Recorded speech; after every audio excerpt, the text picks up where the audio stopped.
कैसे हैं आप लोग। आज हम लोग जानेंगे मैट्रिसेस के मल्टीप्लिकेशन के बारे में कि कब अगर दो अलग अलग मैट्रिसेस हैं तो उनका कब प्रोडक्ट किया जा सकता है और कब नहीं, और कैसे किया जाएगा। इससे पहले हम लोग एडिशन, सब्सट्रैक्शन और उनकी प्रॉपर्टी पढ़ चुके थे, इक्वालिटीज पढ़ चुके थे। टू मैट्रिसेस कब इक्वल होंगे, तो किस सिचुएशन में इक्वल होते हैं, ये सारी बातें, टाइप ऑफ मैट्रिसेस और इनका यूजेज।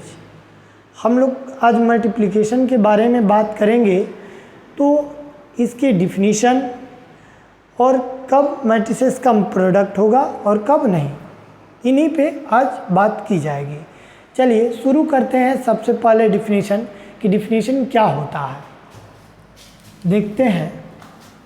डिफिनीशन की बात करें तो डिफिनीशन क्या होता है, तो let Aij and Bij be two matrices such that the number of column is in A is equal to the number of row in B, then M by P matrix that is C is equal to Cik, और उसका जो order होगा वो M by P का होगा, ठीक है। Is called the product of matrices A and B।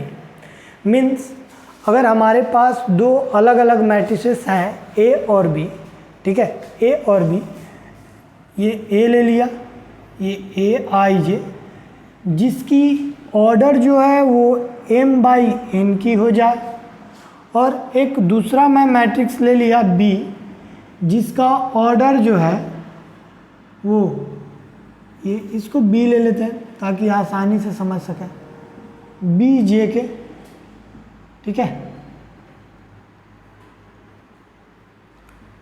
इसका ऑर्डर N by P हो गया, N by P। तो अगर इनका प्रोडक्ट करना है यानी कि A इंटू B करना है, तो ये तभी पॉसिबल होगा जब A में जो नंबर ऑफ कॉलम है वो B के नंबर ऑफ रो की इक्वल हो जाए, ठीक ना। अगर A में नंबर ऑफ कॉलम B के नंबर ऑफ रो के इक्वल हो जाता है तो उसका हम प्रोडक्ट करते हैं, ठीक है। साथ ही अगर इक्वल नहीं होगा तो उसका प्रोडक्ट पॉसिबल नहीं होगा।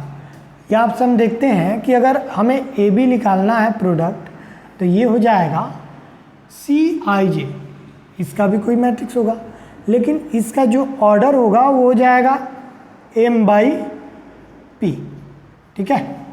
ये हो जाता है, मीन्स दोनों में ये कॉलम और दूसरे का जो रो है इक्वल हो तभी हम उसका प्रोडक्ट कर सकते हैं, नहीं तो प्रोडक्ट नहीं होगा, ठीक ना।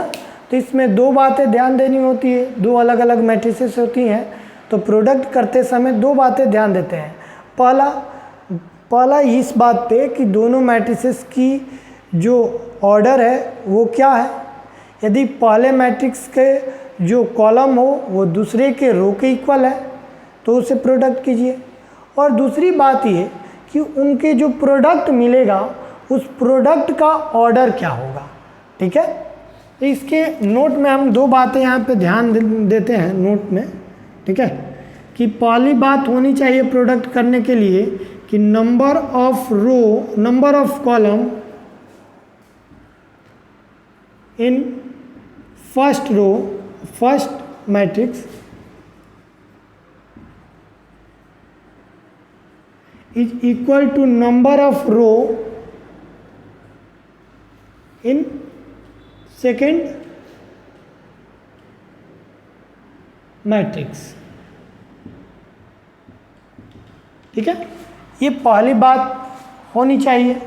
और दूसरा नोट कि अगर ये इक्वल हो गया, फर्स्ट मैट्रिक्स के कॉलम सेकेंड मैट्रिक्स के रो की इक्वल हो गया, तो उसका जो प्रोडक्ट मिलेगा उसका ऑर्डर क्या होगा। तो उसके ऑर्डर के लिए हो जाता है ऑर्डर ऑफ प्रोडक्ट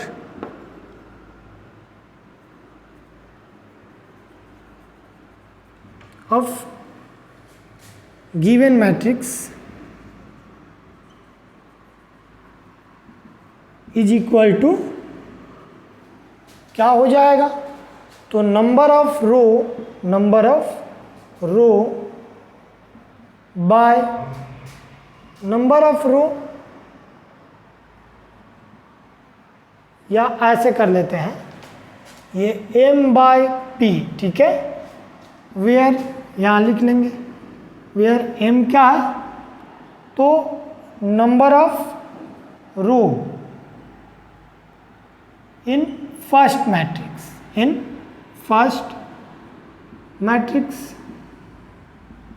और p क्या है, तो number of column in second matrix, ठीक है। ये दो बातों पे हमें ध्यान देनी है, ठीक ना। पहला में इसमें कि अगर प्रोडक्ट करना है तो क्या होनी चाहिए, तो पहले का कॉलम दूसरे के रो के इक्वल होनी चाहिए। दूसरा ये कि प्रोडक्ट तो हो गया, जब ये इक्वल हो जाता है तो प्रोडक्ट होगा तो उसका ऑर्डर क्या होगा, जो प्रोडक्ट से जो मैट्रिक्स मिलेगी उसका ऑर्डर क्या होगा, तो ऑर्डर m बाई p हो जाएगा। m क्या है, तो पहले मैट्रिक्स का नंबर ऑफ रो है, ठीक है, और p क्या है, तो जो सेकेंड मैट्रिक्स है उसमें नंबर ऑफ कॉलम है। ओके, चलिए इन पे कुछ हम क्वेश्चंस देखते हैं कि क्वेश्चंस कैसे होंगे, ठीक ना। एग्जाम्पल ले लेते हैं हम कि अगर हमारे पास एक मैट्रिक्स A है, ये 2 3 1 2, और एक मैट्रिक्स B है, ठीक है, 5 6 7 8, और इसकी जो ऑर्डर है 2 बाई 2, और इसका जो ऑर्डर है ये भी 2 बाई 2 है। देखिए हमें इससे कोई मतलब नहीं रहता है कि पहले का रो दूसरे के रो के इक्वल है कि नहीं है, कॉलम की इक्वल है कि नहीं है, हमको कोई मतलब नहीं है। हमको बस मतलब एक चीज़ से होता है कि पहले मैट्रिक्स का कॉलम दूसरे मैट्रिक्स के रो के इक्वल होनी चाहिए। तो पहले मैट्रिक्स का कॉलम जो है, ठीक ना, कॉलम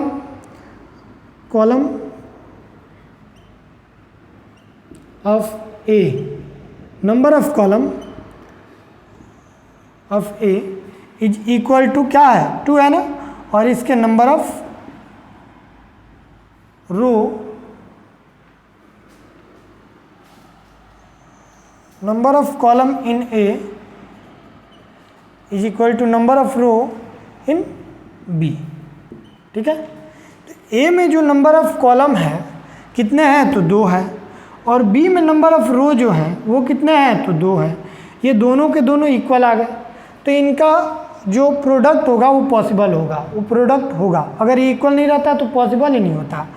अब जब प्रोडक्ट पॉसिबल है तो उसका ऑर्डर क्या होगा, जो ए बी निकालेंगे ए बी का ऑर्डर क्या होगा, तो ए बी का ऑर्डर हो जाता है क्या चीज़, m बाई पी, यानी कि फर्स्ट का नंबर ऑफ रो, यानी कि रो कितना है 2, और सेकेंड का नंबर ऑफ कॉलम यानी कि ये 2। तो जो ए बी मिलेगा उसका भी ऑर्डर क्या हो जाएगा, ये 2 2 हो जाएगा, ठीक है। और ये जो एलिमेंट है A11 A12 A21 A22, ठीक है। चलिए हम बात करते हैं कि हमने तो जान लिया कि ये पॉसिबल है कि नहीं, पॉसिबल है तो उसके प्रोडक्ट का ऑर्डर क्या होगा। अब हम इन एलिमेंटों को पता करते हैं कि ये निकालते हैं कि ये एलिमेंट्स कैसे निकलते हैं, ठीक है। चलिए प्रोडक्ट अगर निकालते हैं तो हमें ऑर्डर निकल गया 2 बाई 2, तो इसमें जो एलिमेंट्स हैं इसके A11 A12 A21 A22, ठीक है, इसको कैसे निकालता है ये चीज़ें जानते हैं। तो पहले हमारी बात आती है A11 की।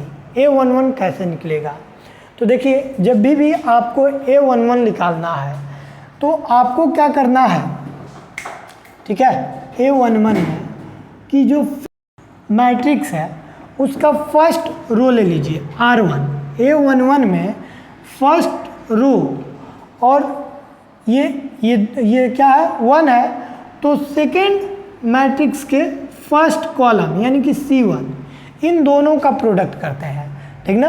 तो R1 of first matrix and C1 of second matrix, इन दोनों का प्रोडक्ट, तो प्रोडक्ट कैसे होगा वो देखते हैं। देखिए ये है 2 3, ठीक है, ये R1 आपका हो गया पहले का, और दूसरे का C1, यानी कि ये हो गया 5 और 6, ठीक है।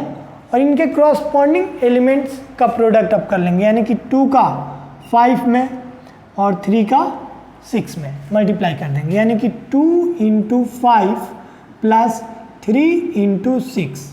अब इसे सॉल्व कर लीजिए।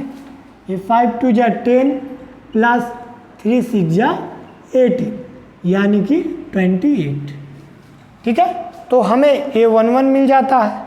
अब उसी तरह हमें अगर A12 निकालना है तो 1 2 में ये फर्स्ट क्या है 1 है, तो फर्स्ट मैट्रिक्स के फर्स्ट रो यानी कि R1 है 2 3 और 2 यानी कि सेकेंड मैट्रिक्स का सेकेंड कॉलम ये वाला पार्ट C2, तो ये C2 कितना मिल गया आपका 7 और 8।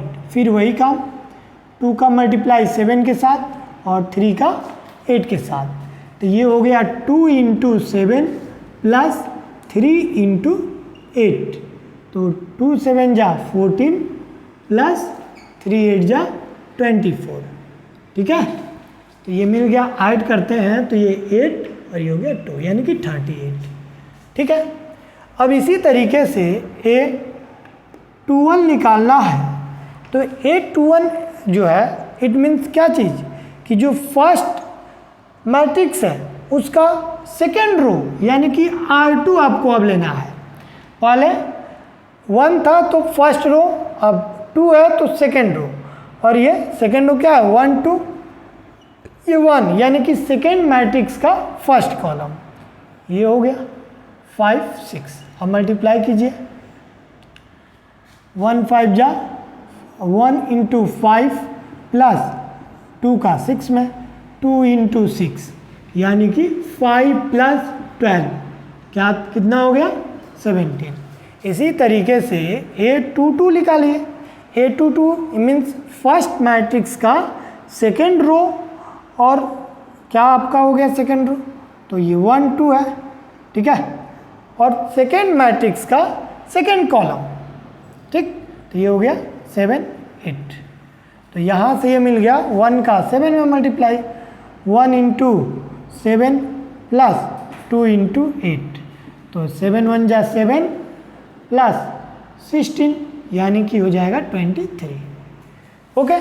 तो इस तरीके से हमें इन सारे एलिमेंट्स जब मिल गए तो इस सारे एलिमेंट्स को यहाँ पुट कर देंगे A11 के प्लेस पे, तो A11 की वैल्यू आ गया है 28, A12 की वैल्यू 38, A21 की वैल्यू 17 और A22 की वैल्यू आ गया है 23, तो और इसका ऑर्डर 2/2, ठीक है। तो ये हमारा प्रोडक्ट मिला A B, ठीक है। अगर A कोई मैट्रिक्स है और B मैट्रिक्स है और A में जो नंबर ऑफ कॉलम है B के नंबर ऑफ रो के इक्वल होंगे तो उसका हम लोग प्रोडक्ट कर सकते हैं, अन्यथा उसका प्रोडक्ट नहीं किया जा सकता, पॉसिबल नहीं होगा, ठीक है। अगर पॉसिबल है प्रोडक्ट होगा तो उसका ऑर्डर क्या होता है, तो ऑर्डर हो जाता है number of row in A by number of column in B, ठीक ना, यानी कि फर्स्ट के नंबर ऑफ रो और सेकंड के नंबर ऑफ कॉलम का जो ऑर्डर मिलता है उसे उसका जो ऑर्डर मिलेगा वही प्रोडक्ट का ऑर्डर होता है।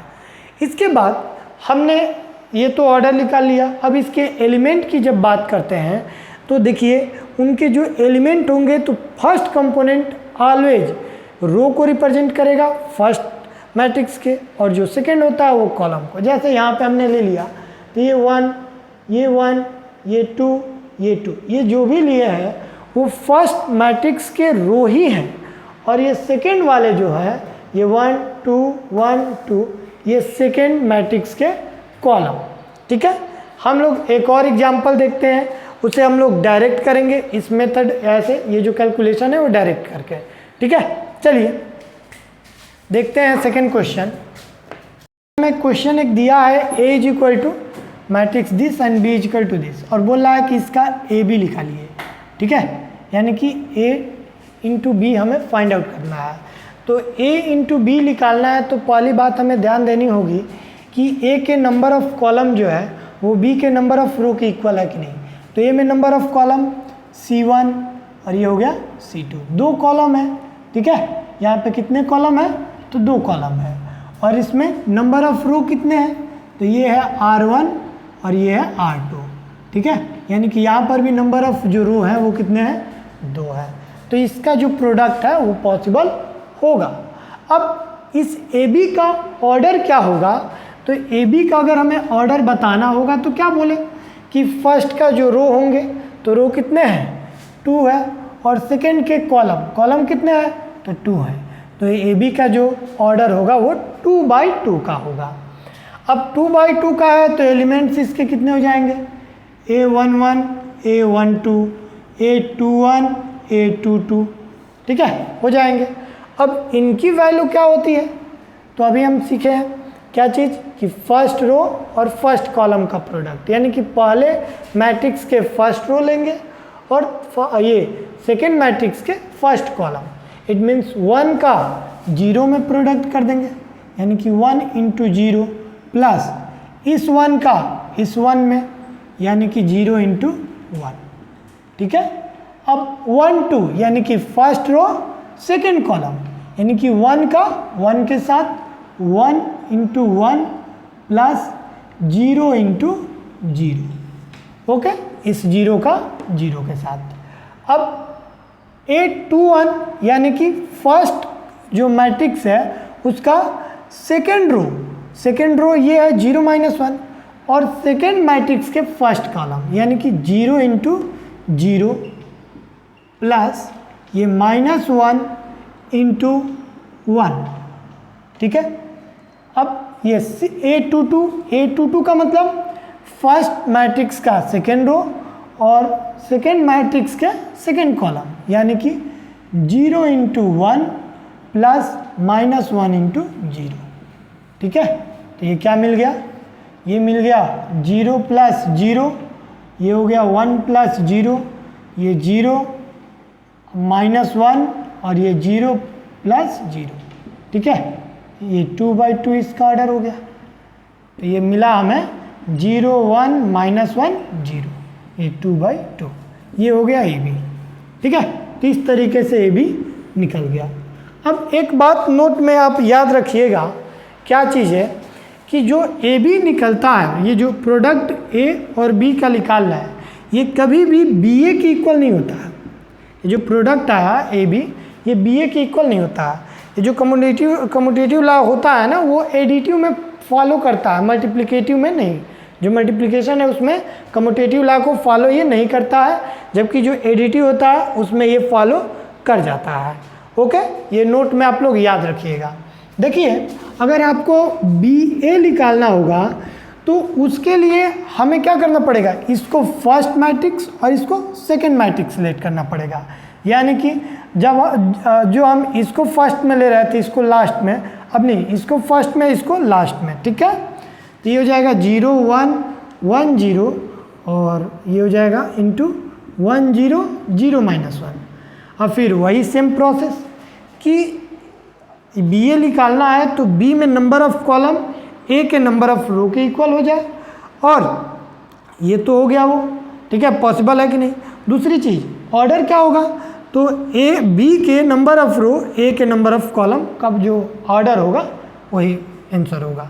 यानी कि इसका जो ऑर्डर निकालेंगे वो हो जाएगा 2/2 का, ठीक है, 2/2 का। अब इसे सॉल्व करेंगे तो क्या हो जाएगा, 0 × 1 प्लस 1 × 0, फिर इधर ये 0 × 0 प्लस 1 × -1, यहाँ पे 1 × 1 प्लस 0 × 0, फिर ये 1 × 0 प्लस 0 × -1, तो ये मिल गया 0, ये आ गया -1, ये 1 और ये आ गया 0, ठीक है, ये आ गया 2/2। तो इस तरीके से हम प्रोडक्ट कर लेते हैं। चलिए एक थर्ड ऑर्डर का और हम क्वेश्चन देखते हैं, इसके बाद आगे आप लोग इस पे प्रैक्टिस कीजिएगा, ठीक है।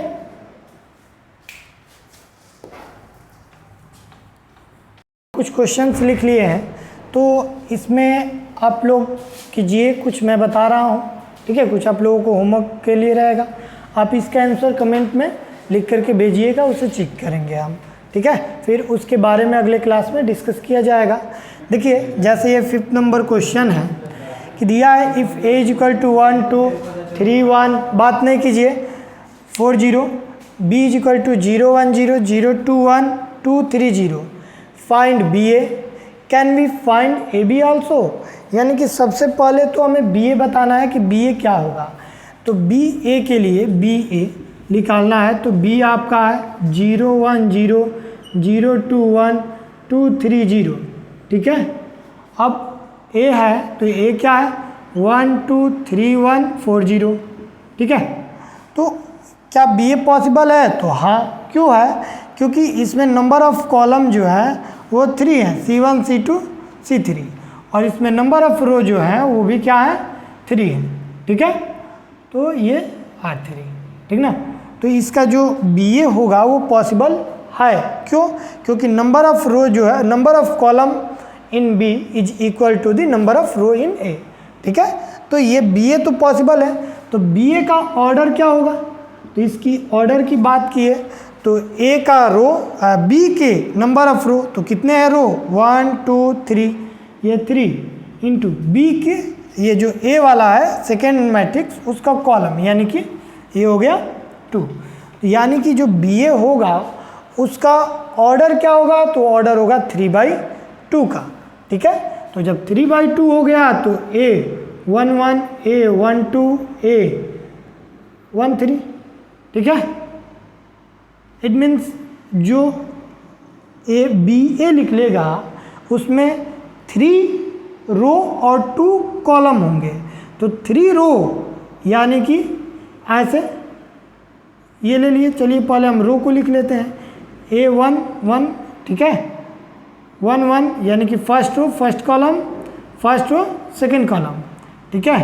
A2 1 A2 2 A3 1 A3 2, ठीक है। देखिए इसमें कितने रो हैं? तो 3 रो हैं, 1 2 3, और कॉलम तो इसके अकॉर्डिंग, ऑर्डर के अकॉर्डिंग हम एलिमेंट फिल करते हैं, ठीक है। तो ये हो गया है 3/2 की मैट्रिक्स बी ए। अब जो फर्स्ट हमने प्रोडक्ट किया उसके अकॉर्डिंग आप A11 निकालिए। A11 कैसे निकलेगा? तो ये 0 इंटू फर्स्ट का रो सेकेंड के कॉलम के साथ, 0 into 1 plus 1 into 3 plus 0 into 4, ठीक है। फिर ये हो गया 0 into 2 plus 1 into 1 plus 0 into 0। अब ये सेकेंड रो फर्स्ट कॉलम, यानी कि 0 इंटू 3 प्लस 2 इंटू 0 इंटू 1, ये है ना 0 इंटू 1, इसका 1 में, 2 का 3 में और 1 का 4 में, 0 into 1 plus 2 into 3 plus 1 into 4, इसका हो जाएगा फिर 0 into 2 plus 2 into 1 plus 1 into 0, फिर ये 2 into 1 plus 3 into 3 plus 0 into 4, और ये हो गया 2 into 2 plus 2 into 1 plus 2 into 2, और ये 3 इंटू 1 प्लस 0 इंटू 0। तो इस तरीके से हम इसको क्या कर लेंगे? सॉल्व कर लेंगे, ओके। अब हमें ये बताना है कि क्या ए बी पॉसिबल है। तो ए बी की बात करें, ए बी की, तो ए बी में जो ए के नंबर ऑफ कॉलम होंगे वो बी के नंबर ऑफ रो के इक्वल होना चाहिए, क्योंकि ए जो है फर्स्ट मैट्रिक्स है और बी सेकेंड मैट्रिक्स। तो ए में देखते हैं नंबर ऑफ कॉलम कितने हैं। तो नंबर ऑफ कॉलम इसमें C1 C2 2 है, तो ए में 2 कॉलम है तो बी में 2 ही रो होने चाहिए, जो कि यहाँ पे 3 है, बी में 3 रो है, तो इसलिए ये पॉसिबल नहीं है, क्योंकि नंबर ऑफ कॉलम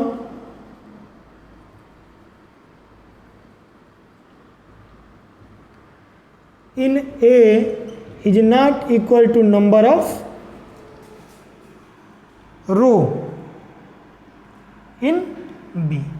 ठीक है, यानी कि नंबर ऑफ कॉलम ए की जो है वो इक्वल नहीं है बी के, तो इसलिए ये पॉसिबल नहीं है। ठीक है, अब इससे 4 नंबर वाला क्वेश्चन कैसे सॉल्व होगा, तो हमें ये शो करना है ये ए स्क्वायर इज इक्वल टू आई। आई मतलब होता है आइडेंटिटी मैट्रिक्स।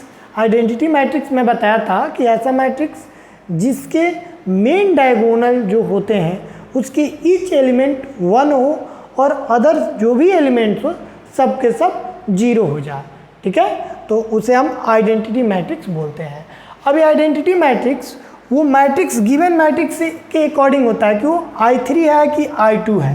ठीक है, जैसे यहाँ पे जो A है वो उसका ऑर्डर जो है वो 3/3 का है, तो यहाँ पर जो आइडेंटिटी है वो आइडेंटिटी जो मैट्रिक्स है I, इसका भी ऑर्डर क्या होगा 3/3 होगा। ठीक है, तो इसी को हम लोग I से रिप्रेजेंट कर लेते हैं या फिर कभी कभी इसे I3 से रिप्रेजेंट कर लिया जाता है। I3 का मतलब ये हुआ कि वो जो आइडेंटिटी मैट्रिक्स है उसका ऑर्डर 3/3 का है। ठीक है, तो ये हमको क्या करना है, ए स्क्वायर निकाल लीजिए, वो ऑटोमेटिकली आ जाएगा। तो ए स्क्वायर का मतलब ए इंटू ए मीन्स ऐसे ये 1 0 0 0 1 0 ए बी -1। ठीक है, और फिर इसका 1 0 0 0 1